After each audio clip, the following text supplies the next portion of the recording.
Previously, I made an airboat that was super simple and super fun. It was great, but water can be unpredictable, and when the conditions do not align with the boat, things can go backwards. And that's why I'm gonna give the airboat the ability to drive on land and on water, so it will be able to do both. In order for the boat to drive on land, I will have to install wheels, which will be super simple.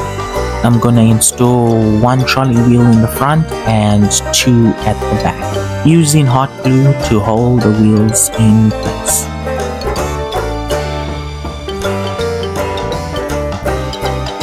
The DIY airboat was great on the water, but what would happen if I tried to drive it on land? So if I tried to drive it on land without wheels, the friction will be so much that it won't be able to move. So I have installed 3 wheels. We have 2 wheels at the back and 1 trolley wheel in the front that travels 360 degrees. It has 2 brushed motors, and these brushed motors are connected to a 3-blade prop. It's powered by 11.1 volt lithium polymer battery. It has 2 brushed speed controllers. As you can see, this is how the inside looks like. So 1 battery is powering the 2 speed controllers. Let me test it out. Switch on the remote. As you can see, it's working just fine. So we'll see if it will be able to achieve high speed, or will it be just driving slow.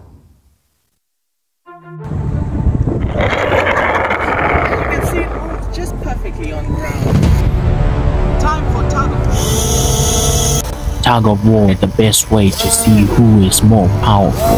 The RC airboat motors combined are 4 times as powerful than its opponent. The battery voltage is double the voltage than its opponent. It uses the air to push it forward, which also cools down the motor as well, which means it's extra cool when running. It's 3-wheel drive, but that's not a downside.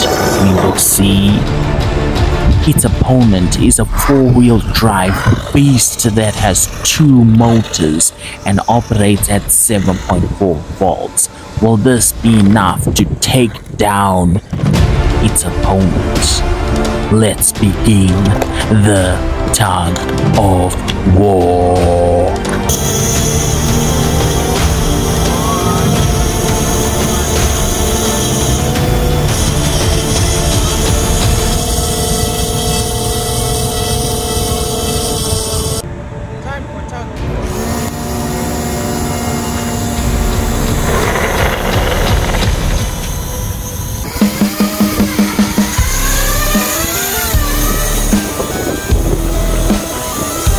Let me just do a 360.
Thanks for watching. Please consider liking or subscribing. Hope to see you in another video.